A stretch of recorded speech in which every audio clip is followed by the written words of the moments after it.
aytgan so'z. Barcha organlarning bugun o'z ish faoliyatini faollashtirish uchun ham bugun bizning tanamizga mineral kompleks kerakligi to'g'risida meni diqqatim qaratilgan va buni o'rgandim. Ya'ni kalsiy mineral kompleksi yetishmasa nima kelib chiqishi? Suyak sistemasining barcha xastaliklari, suyak ko'magida qon ishlab chiqarishdagi o'zgarishlar natijasida kelib chiqadigan qon kamlik xastaliklari, inson tanasida minerallar yetishmasi oqibatida tez qarish holatlari, muskul sistemaning qisqarish qobiliyatining kamayishi, aynan varikozlar, gemoroylar,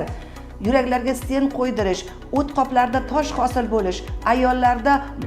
bachadon osilib qolishi, siydik tutilmaslik xastaliklari ham shuning oqibatida kelib chiqishligini o'rganib va vrach sifatida yana diqqatimni qaratgan narsa bugungi kundagi asabiylikka ham inson tanasida kalsiy minerallar kompleksi yetishmasligidan kelib chiqqanligini ko'rib, yana ham chuqurroq izlandim, chuqurroq o'rganib